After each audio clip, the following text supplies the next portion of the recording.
Hello, everyone, and welcome to our weekly segment here where we talk about life in this world as a vegan professional and entrepreneur. I get so excited to do these sessions because not only is it an opportunity for me to kind of talk about topics that I feel that many of you may be going through. I make that assessment just based on the conversations that I have with my clients and my students. But I love these opportunities because we can talk about things that I've even personally experienced. I can talk about things that have, impacted me. And I give an opportunity for me to be a little bit vulnerable, a little bit kind of showing you what happens behind the scenes.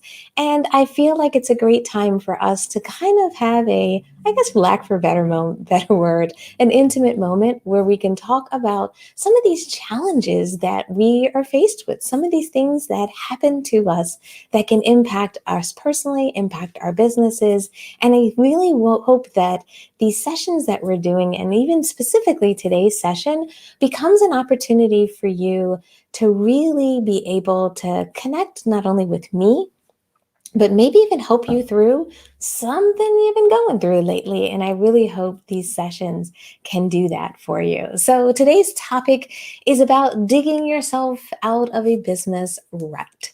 Now, it's a very complicated, way for me to say this is when something bad happens. This is when something happens in your business and it can potentially blindside you, meaning something you didn't expect to happen. Or this can be something that happens in your business and things just don't work out the way you expected. And the reality of this is, as we run businesses, whether you run a product business, service-based business, whether you're a connector brand, whether you're a distributor, whether you market directly to customers, it really doesn't matter what type of business you're running, even as a coach or a trainer. The challenge is we all get into scenarios where the things we plan just don't work out the way we expected. And for many of us, this year or last, I'd probably say 12-month cycle, because we're coming up on March now, has maybe been a scenario where what you've planned to do has not turned into fruition. Things have not yielded the way you wanted them to go. And while mentally, and technically, we all know things may not work out the way we expect them to. The reality of it is a little different because the emotion comes into it. At some point in time, you're going to get flooded with some emotions when things don't go the way you expect them to go in your business. And what I want to talk about today is, how do you manage through that process? How do you deal with those emotions that can kind of storm up in us at times? And sometimes it happens one big time. Sometimes it happens every once in a while.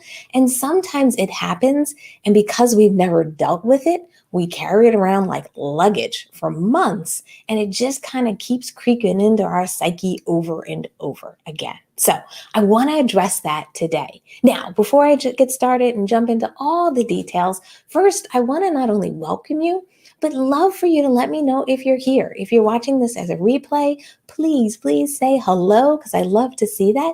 If you're watching this while we are live, jump into the comments and just say, hey, Stephanie, I'm here. I just love to know who's out there listening to us, as well as I love these shows to be interactive. So if you want to share one of your stories, if you have felt similar to how I've felt, or what I'm describing resonates with you, please drop it in the comments, because I'd love to see it. And if you're feeling super shy, it's okay. Shoot me an email and let me know. All right. So when we talk about digging ourselves out of a rut, when we talk about the problems that we're feeling, a lot of times the emotion that happens to us is we can go into a state of despair sometimes when things happen in our businesses, which are totally different than we expected. Oh, hey, Kobe, good to see you there. Glad you're able to join us. I don't know if this is the first time you joined us, but welcome, because I don't remember your name popping up before, but I'm so excited that you're here today. So, all right, jumping back to our topic. When it comes to, things happening in our business, we're kind of digging ourselves out of a rut. Sometimes we get into this place where we feel despair, where we feel maybe a little bit of depression. Maybe we just feel some sadness. Maybe we just feel like I can't believe it happened or things turned out this way. Now, this can be from all different things happening in our businesses. Sometimes it's a marketing campaign. You have a campaign that you put out there, you're hoping it's going to drive some sales, and maybe the sales that it yields is less than optimal. You make less than you expected. Maybe you spent more money than you should have, and the more money that you spent didn't yield those additional sales. And what happens is we get into those like frustrating moments. Other things that happen is it doesn't have to be a campaign. It doesn't have to be money. Maybe you're trying to do something for the community. You're trying to give back. Maybe you're an organization out there and you started to do this campaign that you thought was a great way to support your community, and people didn't show up. People didn't sign the petition. People didn't share it on social media. And you kind of feel like, what went wrong? You feel like, why didn't I get the response we expected? And when you're in those scenarios, whether it's on the business side, whether it's something that you did for a client and a client didn't respond the way you expected, we all need a way to process that experience, to process that emotion, to process those challenges. And not that I'm clinically trained to teach you how to do that. What I want to do today is teach you how I've done it in the past to maybe help you through one of these scenarios as you move forward. Because the challenges we all kind of experiences these setbacks at times in our businesses, and we have to make sure that we find a way to push forward. All right. So whether you've gone through a setback recently, whether you have remember that time you've been struggling, or maybe right now you're in a struggling mode, it's maybe not so severe yet that you're able to put a label on it. But if you're starting to feel a little bit down about your business, a little bit maybe pessimistic about the future, if you're starting to feel the kind of wear and tear on you personally, as a business owner and a business leader, it may be time for you to set up a board of advisors. All right. That's going to be my first suggestion here. Now, when I call it a board of advisors, that sounds super, super fancy. I don't mean it has to be someone in a very official capacity. I don't mean your business needs an actual board that meets and functions as a governing board.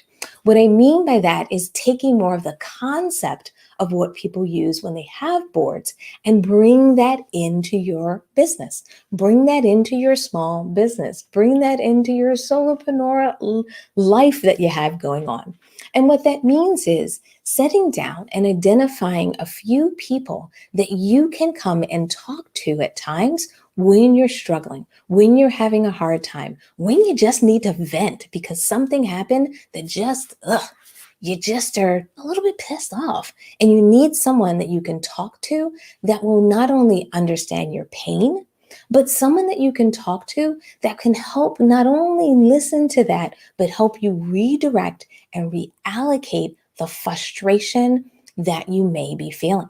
And what I find is by sitting down and identifying, I'd probably say about 3 people in your business that you can talk to. Now, these are going to be people that are normally going to be professionals themselves. This may be someone who, does something similar to what you do. This may be someone that you've known for years. So this is someone that you've collaborated with before.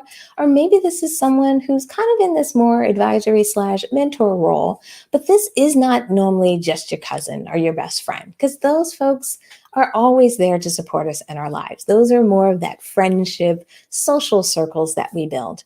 What I want you to build here in your business is a group of people, just a few, that you can talk to about your business. You feel like it can be a confidential conversation. Not that you need non-disclosures and all of that, but they understand that this is really a private conversation. And you can talk to someone that has the skill sets to not only handle that discussion, but advise you in some way. Now, some people get a formal business coach and so forth, and you can do that as well.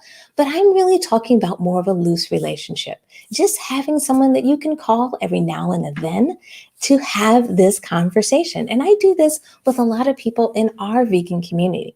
They're people that I really kind of feel like we have this friendship budding from it, but we're also in the same space. And I can kind of call them and talk to them about something that's happening in my business. And they can help me with perspective. They can help me with, you know what, Stephanie? Maybe you didn't get the result you wanted, but you still did good results. Or, hey, Stephanie, we're in the middle of a pandemic. And guess what? It's not what you expected, but the numbers that you're seeing here, I think are good because in my business, this is what I'm seeing. And I'm actually seeing a similar response. And that way now you're having a very dynamic and constructive conversation with somebody about what's happened in your business. And they may help you get not only the right perspective so that you can shed maybe some of that pain, frustration, anxiety, those things that you're feeling, but they also may be able to help you with the next phase, which I believe is making sure you find that new purpose. Because most of us are moving forward in our business. Most of us are running through our businesses thinking about what we need to get done, what we want to make happen for our customers, the new product that we're going to be launching, the new service that we're launching, or maybe it's all about how you're going to be helping your community.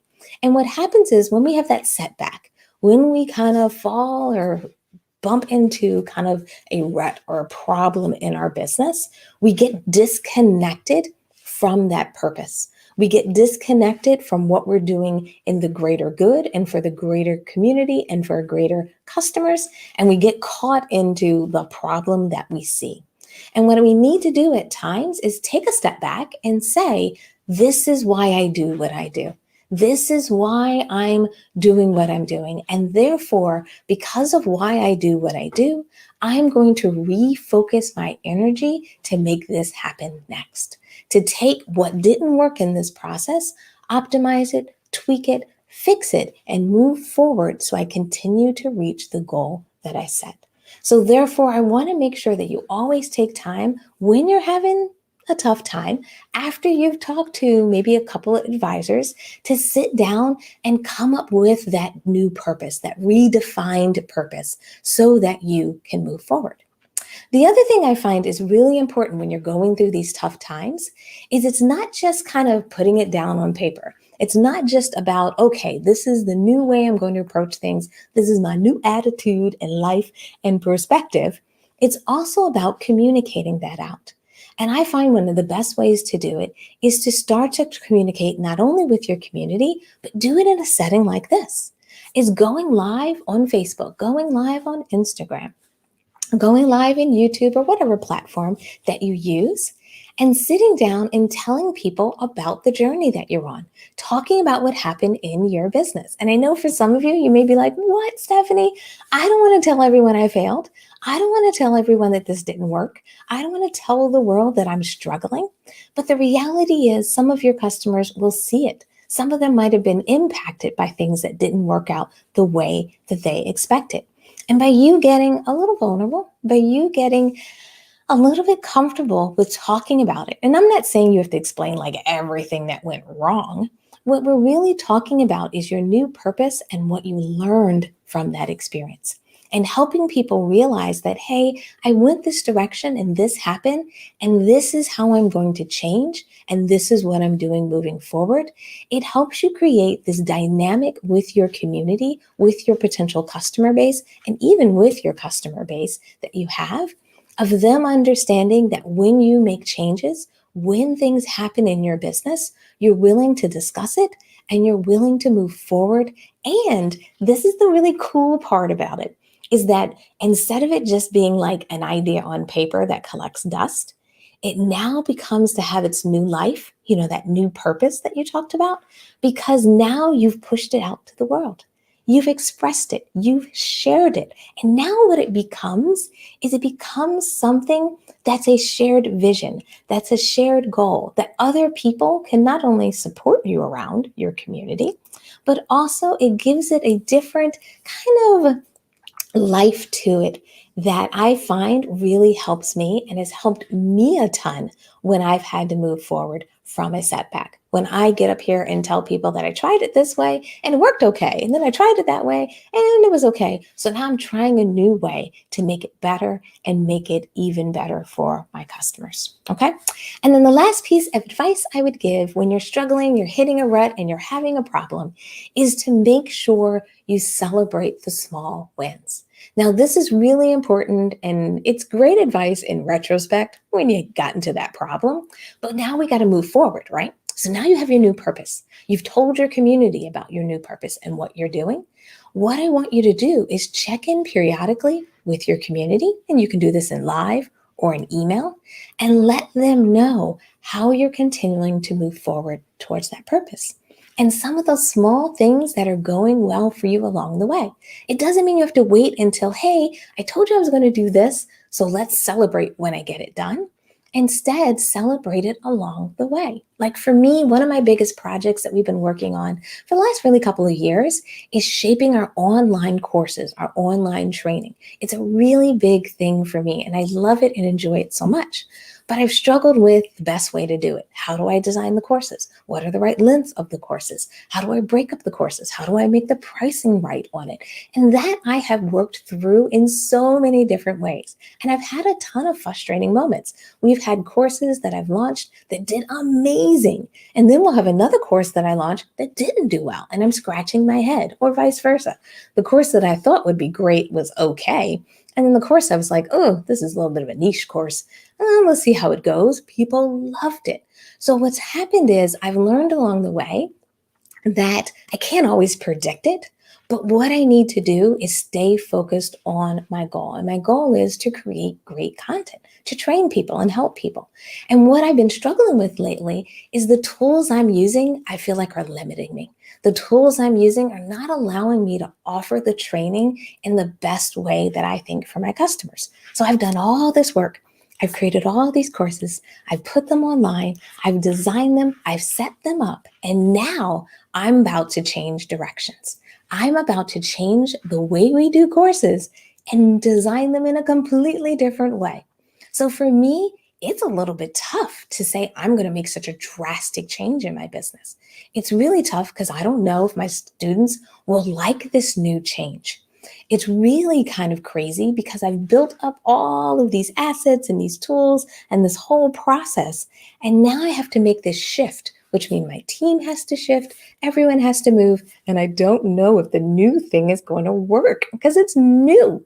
So it gives me anxiety. It makes me a little bit nervous. It makes me even sometimes a little bit hesitant to take the risk. But what I'm doing is I'm sitting down and saying, okay, instead of me just blowing up everything I'm doing, what I'm going to do, at least for me and my business, is I'm going to keep my existing process. And then the new one that I'm considering doing, I'm going to have it run in parallel paths. So instead of a person can't get what I was doing before, they can use my new product or continue using the existing one. And then that way, I don't have to train wreck things. That way, students don't have to lose what they had before. They can use the new or the existing. So that's how I worked it out. But the way for me to work that out was me having an advisor to talk through the ideas, talk through the concepts, me being able to think about what was my original purpose and what's my new purpose with this platform, and me sitting down and start communicating that and talking to my audience about it. But when it comes to celebrating the small wins, this is the key that has helped me in this process because it's hard to make such a drastic change. Not only does it take more time, but it also, takes away from the original plan is that I've been celebrating the small wins. I celebrated when I learned the new software. I celebrated when I created my first landing page. I celebrate every step of the way, even though I haven't even launched this new platform yet. I'm already celebrating what I get done. And I want you to do the same. So if you're thinking about doing online classes and you've never done them before, I don't want you to wait until you have your first full-time cooking class and a sold out cooking class. I want you to celebrate when you set up your first cooking class online. I want you to celebrate after you start to promote your first cooking class. I want you to celebrate no matter how many people sign up in your first cooking class. If it's 4 people, that's a celebration because where you were before is you didn't have any cooking classes and now you officially do. Then you can also celebrate when you get to sold out status. And that goes for everything that you do. If you're creating a product and you're going to pre-sell it, celebrate it when you put it on the site. Celebrate it when you share it with your audience. If you're doing anything from a coaching standpoint, celebrate your first client. It's so important that you do these things in your businesses. If you have a product and the first prototype you receive and you get in the mail, jump on live and celebrate those things. Because when you start to get into a habit of celebrating those wins, when you have a setback, when you hit a roadblock, when you have a problem as you're moving forward, the momentum from those small celebrations will help you move past that roadblock and continue to move forward and actually do the purpose and hit the goals that you have in your business. All right? So that's my advice for today. That's my recommendations for today as you find yourself in challenging situations in your businesses, as you're struggling in your businesses, as you're feeling those setbacks, those roadblocks, and so forth. I really hope today's session gave you some practical things that you can try, some practical things that can help you as you move forward. And most importantly, I hope what today's session maybe helped you through is understanding that this happens to everyone. We all struggle. We all have challenges. We all have things that can impede our progress in our business. And the reality is, these are natural things that come with running a business, and they're natural skills for you to overcome and get better and better at managing. Like, that's actually building the skill and the skill of this resilience in a sense when you have these challenges. That I don't want you to avoid these emotions. I don't want you to think you're trying to never have a setback, or you're trying to never get stuck in your business, or never feel bad about something, or even get a little mad at your business at times. That is natural. You will feel those things. But what I want you to do, and even take away from today's session, is understand that there is a time and place to feel those emotions. But I also want to make sure you have a plan in place that helps you through that emotion to the other side, so you can get back to helping your customers, get back to supporting your clients, get back to growing your business and making an impact in your business. All right. So thank you for your time today. If you joined us live, thank you so much. If you joined us as a replay, or if you're listening to this on our podcast, as always, we love the thumbs up. We love the encouragement. If you enjoyed today's session, if you really got a lot out of it, or even if put it in your back pocket so you can save it for a later date. We love it if you can let us know in the comments, or let us know through giving us some love on our social media channels. This is always great encouragement for us as we move forward. And I will see you in our next segment. Take care, everyone.